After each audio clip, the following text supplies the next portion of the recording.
una vez más tenemos que comenzar con un tema que es judicial, que tiene un aspecto técnico, pero que tiene repercusiones políticas que no contribuye a verlo con la serenidad necesaria en muchas oportunidades. Para eso hemos invitado a un abogado que es político, dirigente del APRA desde hace mucho tiempo y congresista desde hace también varias legislaturas. Y junto a él a un abogado que en este momento no tiene mandatos políticos, pero que ha tenido también actividad política en el pasado. El tema sobre el que queremos que nos aclare es la situación del ex número 1 de Odebrecht acá, señor Barata, que, según la justicia peruana, no será investigado ahora para que pueda ser colaborador eficaz. Es decir, que se ha privilegiado su capacidad de darnos información sobre lo que los peruanos han hecho, poniendo en segundo lugar los procesos judiciales que él merezca y que tienen curso, por cierto, y no menos en el Brasil. Importante su dinero. Y no menos importante qué hacer con su patrimonio personal, que sabemos que en términos inmobiliarios y autos y demás es bastante importante. Cuando parecía que las instituciones peruanas convergían en un objetivo claro, aparece, sin embargo, el procurador, es decir, un funcionario designado por el Ejecutivo para decir no, eso está mal, y oponerse a la decisión en buena medida conjunta de la Fiscalía y del Poder Judicial. Comencemos con el congresista Javier Velázquez Quesquén para que nos explique cómo ve usted la situación judicial de Barata y qué beneficios tiene para lo que en el Perú queremos saber quién nos ha robado y sancionar a nuestros compatriotas. Bueno, primero diré que es una decisión tardía, pero importante, necesaria para el país. Y tiene tres implicancias muy importantes. Quien conoce un poco más de derecho penal que nosotros los abogados, aunque estamos presentes, es César Nakazaki, y él ha venido sosteniendo la tesis de que en tanto las referencias a confirmar los cargos de los que están presos ahora, los que están señalados, presos, enjuiciados por el tema del Lavallato, necesariamente en el juicio oral se iba a necesitar la presencia de Jorge Barata. Porque al final de cuentas usted ve que Marcelo Odebrecht habla de que sí, pero el detalle lo tiene que dar Barata. Entonces, el primer aspecto positivo es que va a permitir confirmar, corroborar las aseveraciones que se han hecho en la delación premiada que da en Brasil y que ha sido convalidada en Estados Unidos para el pago de la reparación civil. Segundo, ese es el aspecto positivo. Segundo, que yo creo que va a permitir acabar con la especulación, que va a permitir acabar con la confusión y con este criterio de impunidad que hay en el país, que creen que alguien está interesado en que no se conozca toda la verdad. Yo creo que es la oportunidad para que cuando este señor se someta a la colaboración eficaz en el Perú se pueda saber hasta dónde llegó este entramado de corrupción en el país y se acabe con las dudas que puedan haber. O sea, en este punto usted está 100% de acuerdo con la Fiscalía, solamente el reproche que sea tardío. Exacto. Y tercero, el tercer aspecto es que se ha querido erigir como elemento importante de la lucha contra la corrupción es salvaguardar la famosa reparación civil. Dígase de paso de aquellos que en los otros juicios se pierden todos los juicios de la reparación civil. Entonces, es cierto, una recuperación económica del país, pero lo más importante es que lo que está gravemente afectada es la moral pública, especialmente de todo el sistema institucional. Yo le pregunto, y eso va a permitir conocer toda la verdad. ¿Qué tal? Buenos días. Yo le pregunto, ¿por qué cuando estalló todo esto se dejó salir tan tranquilamente a Jorge Barata y a Ricardo Boleiro, que también es otro personaje, es muy importante, otro gerente, tan tranquilamente del país? ¿Dónde estaban nuestros fiscales, nuestros procuradores? Por eso se fueron de lo más tranquilos. Si hubieran estado acá, hubiéramos negociado con ellos agarrados del cogote. Por eso yo he dicho tardía y yo creo que ha habido inclusive, para terminar, para dar el paso a mi compañero también de estudio en la maestría de la Católica, Ángel, para terminar, hay otra cosa también además. Cuando hay un funcionario que es corrompido, hay alguien que lo corrompió. Y a diferencia en Brasil, donde se le ha puesto mucho énfasis en meter preso a los empresarios, a los que corrompen, y a partir de ahí ha comenzado la delación premiada y a resolverse todo este entramado, aquí en el Perú no pasa nada. Todo mira, los políticos, está bien. Todos los políticos que están metidos en esto tienen que responder, pero también han habido otros actores. O sea, ahora se va a saber si la declaración de Barata y Odebrecht, que sus consorsarios, sus las empresas que consorciaron con ellos sabían del negocio ilícito y se beneficiaron del mismo, también. Y también y hasta medios de comunicación, hasta coleguitas, un montón de gente está metida en esto. Entonces esto va a permitir hacer las medidas correctivas y yo creo que es muy positiva. Ángel Delgado, ¿tiene usted matices que aportar a esta tesis general? En lo fundamental, yo creo decir que lo que ha resuelto Carguancho en primera instancia pone punto final a un debate que tiene antecedentes, presiones, demoras que no eran explicadas y que por fin se llega a un consenso en el cual para un sector del público le puede parecer extraño, Barata excluido del proceso de la transoceánica. ¿Qué pasó? Claro, porque un delincuente sale del proceso. Así es, porque efectivamente la comisión de los delitos están clarísimos. Pero ese es un poco el costo-beneficio de estos procesos de colaboración, donde los mecanismos legales permiten que quienes tienen culpa objetiva puedan colaborar con la justicia expresando sus dichos con la confianza y esperanza de que su declaración va a servir para imputar a gente que de otra manera no podría ser investigada. Me refiero a los jefes, a los superiores, que a veces no aparecen en primer plano en esta escena delictiva. Entonces estamos ante un mecanismo totalmente válido, que puede ser cuestionable, discutible, yo lo entiendo, pero creo que aquí estamos poniendo por delante la demanda ciudadana y de justicia, de conocer la verdad, antes que cualquier otra consideración. Sí, por eso es que llama un poco la atención este rechazo por parte de la Procuraduría del Estado, que ha presentado ya un recurso de apelación, arguyendo que de esta manera no queda asegurada la cuestión de la reparación civil, que es el tema en el cual ellos actúan. Y yo digo que esto no puede ser solamente una actuación del señor Ramírez o el equipo de procuradores, sino tiene que ser una decisión que por su gravedad e importancia viene directamente del Ministerio de Justicia y el ministro de Justicia tiene que haberla conversado con el gobierno. No, eso hay que decirlo con toda claridad. Eso es lo que no sé si me queda claro. Bueno, yo no soy de los que creo que los procuradores como los fiscales hacen lo que quieren. Sí. Y eso ha sido verificado. En todo caso podemos discutir sobre ese tema de fondo. Patricia del Río inmediatamente después de la pausa.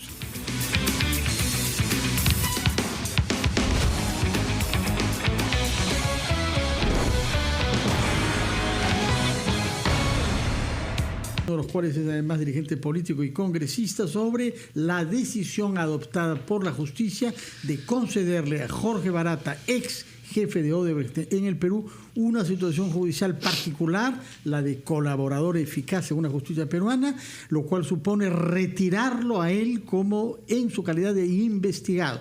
Y el problema que se había planteado es si esta decisión del procurador de oponerse a esa decisión de la justicia necesariamente expresa la voluntad política del ministro Enrique Mendoza. Desde mi punto de vista, sin duda alguna. Los procuradores, a diferencia de lo que se ha dicho mucho tiempo atrás, yo siempre he sostenido la tesis que ellos son abogados del Estado. Sí, ellos son del Estado como todos los funcionarios públicos. El ministro de Estado, no de gobierno. Pero actúan dirigido por un gobierno democráticamente legitimado. Entonces, los jefes de los procuradores son las autoridades públicas y el ministerio es el que establece desde el Consejo de Defensa del Estado las políticas a seguir. Este es un tema demasiado importante para que no haya sido consultado con el ministro y para que el ministro no haya consultado a su vez con el resto del gobierno. Siguiente pregunta. Usted me dice que el ministro le dio las instrucciones del caso. ¿Y quién instruye al ministro? ¿La primera ministra o el presidente de la República? Lo conversan, y yo creo que lo conversan. Más que instrucción ahí es una decisión en colectivo, ¿no? Pero usted cree que ha venido desde arriba. Tiene que haber, el ministro Mendoza, conociéndolo, actúa corporativamente como corresponde. PPK le ha ordenado al ministro Mendoza y a su vez por lo menos en el seno de un gabinete o de un mini gabinete se ha tomado la decisión de que conviene, por las razones que dice el procurador, formular la apelación, la cual sí ya está en curso. Ya hay una apelación en curso. En todo caso, no se puede apelar a independencia de los procuradores, dado que el caso de las procuradoras anteriores fueron removidas de su cargo por la señora por ser independientes, exactamente. Claro, porque se desviaron de la línea que mandaba el ministerio. Además, varias preguntas. Ángel, sí. El procurador es abogado del Estado, pero es abogado en el proceso de una de las partes. Así es parte, él es parte además. Por supuesto, claro, por supuesto. Y se comporta como parte con los Así límites es. que el código establece para las partes. Y hay que descartar para siempre. Muchos creen que el procurador es una autoridad. El único que es autoridad es el fiscal y el juez. Eso sí es total. El abogado es parte en el proceso, por eso es que... Ahora, resulta rarísimo que el que defienda al Estado peruano, que necesita la información para juzgar a los funcionarios peruanos, no quiere esa información. Es lo que dice, ¿no? Ángel, es lo que dice, deja las dudas de que esta decisión que se ha tomado es una decisión política. Y además, Ángel, complementando lo que tú has dicho, el ministro de Justicia es el abogado del gobierno en el Consejo. Exactamente. El abogado del gobierno en el Estado. Entonces, ahí esta decisión, ¿por qué apelar si ya se ha demostrado que durante casi un año en que se tomó la decisión contraria, no ha producido más información, más profundidad de la investigación que todo lo que viene de Brasil? No, y además, entonces, cada vez que Marcelo Odebrecht le preguntan, dice, pregúntenle a Barata. Exactamente. Entonces, el objetivo ha debido ser eso hace mucho tiempo y yo creo que nos hubiera ahorrado, primero, las dudas que hay en el país. Segundo, los cuestionamientos que se hace a la Fiscalía. Y quiero decir algo aquí político. Coincidente. Esa raíz que el fujimorismo plantea la denuncia al fiscal de la Nación es que el mismo día que hacen la vigilia de respaldo al fiscal se monta un operativo. El de Mariano González. Se monta un operativo de Mariano González. Luego se saca una resolución. Se filtra la información de Villarán. Y luego se saca una investigación que hace un año está en la Fiscalía, que es el caso de la señora Villarán. Se filtró, entonces, curiosamente. Cuando se dice que los políticos se están metiendo a entorpecer la autonomía e independencia del Ministerio Público, es porque ellos dan razones. No queremos... Salud. No queremos que Barata habló en la Comisión Parias en la época de Humala y no lo detuvieron. Ahora, hay varias preguntas con respecto a lo que está señalando Aldo. Se le quiere pasar al señor Barata a condición de colaborador eficaz. No está obligado a aceptar. O sea, ¿qué pasa si el señor Barata dice, no, a mí no me da la gana de ser colaborador eficaz? Parece que lo ha solicitado. Porque y por eso que se lo saca del juicio. Claro, por eso él ha solicitado... O sea, no es de parte del Estado, sino es de parte del... Él ha solicitado para que lo saquen del juicio de colusión porque mucho dinero en Lima. Eso sí, 13 millones de dólares. 13 millones de dólares. Eso puede ser contraparte de la colaboración eficaz. Es decir, me dan mis 13 millones y yo hablo, o solo es, si hablas no te juzgo. Es decir, ¿hasta qué punto la colaboración eficaz? Pero si lo excluyen del proceso de colusión, es evidente que su plata que le han embargado tiene un efecto secundario. No va a ser tocado en el inmediato. Por supuesto. Ahora, lo que queda claro es que acá han hecho un análisis de costo-beneficio. Es un costo-beneficio. ¿No? Es un costo-beneficio. ¿Ese beneficio cuál es? Quisiera comprenderlo más claramente. Lo explico. ¿Qué informaciones que no tengamos todavía puede aportar el señor Barata? O si prefiere que lo formule de una manera pérfida, informaciones sobre quiénes. Ya, el beneficio es el siguiente. En el caso de seguirse con el proceso, la investigación debería descubrir un cúmulo de información relevante y por ese camino entonces llegamos a la verdad. Ese es el camino que aparentemente en este tiempo no ha producido efectos, no ha dado frutos. En consecuencia, mejor se ponen de acuerdo, te sacamos del proceso, no te vamos a investigar, sancionar por estos asuntos, por este tema en concreto, por este tema, no por otro, sino por el tema de la transoceánica, pero tú vas a hablar. Y esa delación, a juicio del Estado, es mucho más relevante, mucho más importante que cualquier reparación civil, por cierto, pero además sería el camino idóneo para conseguir esa información que por el camino de procesarlo no se ha logrado. Perdonamos a este delincuente para que caigan más delincuentes. Tiene un lado duro, pero tiene también un beneficio que si se permite llegar a las autoridades superiores, a aquellos que de otro modo no podrían ser imputados porque no han aparecido, no han sido visibles en esta comisión de los delitos, ahí entonces se justifica plenamente. Pero ahí además, Ángel, quiero complementar lo que dice Ángel. La condición de colaborador eficaz es una calificación muy aguda que hace el juez, o sea, la solicita el fiscal y la hace el juez en virtud de la información relevante, en virtud de la importancia de la información que dé la persona que se quiere acoger a ese beneficio. No es tampoco de que el solo hecho de que muestro mi disposición de querer venir a colaborar con la investigación es que me dan esa condición. esa decisión puede ser reversible o rechazada si es que la información no es importante para profundizar, y como bien ha dicho Ángel, el beneficio que tenía concreto es que si se da esa colaboración, lo que se va a permitir es conocer los alcances del entramado. Por ejemplo, en el tema de los casos de ruta de Lima, por decir, el tema de las concesiones que se han dado en la ruta de Lima y vía Línea María, se sostiene que hay una coincidencia, ¿no?, entre el haber firmado esas adendas, esos contratos de ampliación de la concesión y de aumento de los peajes, con el financiamiento a la campaña política. Pero creo yo que en ese caso no solamente será la declaración, sino Barata lo que va a aportar va a confirmar reuniones, depósitos, entregas. Pero si ya tenemos hasta la información de los doleiros de OAS, sí, la gente de OAS que dijo que trajo la plata en Lima en víspera de la revocatoria. Todavía la investigación es muy incompleta, porque aquí en el Perú, y la investigación en el Perú solamente está acotada a una empresa, la brasileña, cuando son varias empresas, exactamente, ¿no? Esto de Villarán tiene más de un año, todo el mundo lo sabía. Exactamente, ¿no?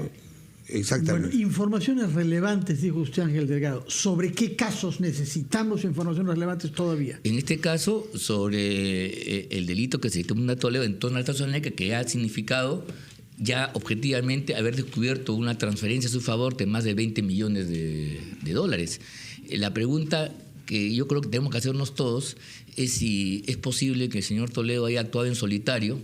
Toda compleja, claro, esta trama de decisiones, informes, opiniones de un organismo y de otro organismo, la verificación, el aporte del Congreso, la moción que se presentó en su oportunidad, todo ese cúmulo de actuaciones la hizo Toledo de puro inspirado, hechizando a todos, o si tuvo efectivamente gente que participó y colaboró con él. Y de acuerdo a la Constitución, la primera línea de gente que asume la responsabilidad no es ni más ni menos que los ministros, el primer ministro, ministro de Economía y todo el gabinete ministerial. Según los amigos de la República, dice que falta nomás que el fiscal de lavado de activos, Germán Juárez Atoche, archive una segunda investigación preliminar contra Barata y le levante el embargo. Esto demoraría 2 semanas. ¿Cierto? Sí, por eso está hablando para enero, pues. En enero, una vez que esté saneado, interrogado en estas condiciones, allá en Brasil, señor Velázquez. Aquí en el Perú, una vez que esté saneado. Envía Barata al Perú para una vez que esté saneado el tema de la exclusión, que se rechace la impugnación hecha por el procurador y se confirme, y más lo de Juárez Atoche, que tiene que ver con el patrimonio, está allanado el camino para que el señor Barata y lo han anunciado el fiscal Jaime de Castro, que más o menos en enero, febrero, tendría que ser, claro, por supuesto, ya con la garantía de que pueda. Por el otro lado, tú le puedes ahorita investigar por 20 delitos, pero como no está en el Perú y se ha sometido por el mismo caso a la delación premiada en Brasil, primero, no hay tratado de extradición con Brasil, y segundo, que él no estaba obligado. Se ha trascendido que Barata está de vacaciones en Australia con su señora. O sea, no tiene ningún impedimento, no pasó nada. Pero eso es un tema de los brasileños, sacarse nos dice el señor Velázquez que en enero fiscales de es lo que ha dicho ayer Hamilton Carlos. Podrán interrogarlo y según usted en primero recién van a promoverla en enero. Si miente se le quita la colaboración. Claro, por supuesto. Si no dice todo, ¿cómo sabemos? Por eso, porque esa parte no puede señalar a unos y no a otros. Claro, ese es el gran problema. Mira, de todos los colaboradores, ese es el riesgo, que finalmente, en última instancia, el señor Barata asume una posición de cuasi juez al ser él de determinar sistema, o hasta qué límite, cuáles son los contornos. Pero no solamente eso efectivamente tiene que corroborar. No es tan fácil, no es tan fácil. Porque eso tiene que la razonabilidad, la inteligencia del magistrado tiene que llegar. Que le pregunten también. Mira, ¿cómo se pregunta? Por ejemplo, cuando él habla de tener pruebas. Claro, exactamente. Así, Patricia. Por ejemplo, bueno, tener pruebas. Toledo, ¿qué está diciendo? Toledo está diciendo que los negocios que hizo fue con Maiman. Entonces, eso, una declaración y un establecimiento del camino del pago. Ese aspecto, y esperamos que sobre todo el aporte los casos barato. pendientes. 8:29, muchas gracias, Javier. Muchas gracias. Ángel Delgado, que tengan buenos días.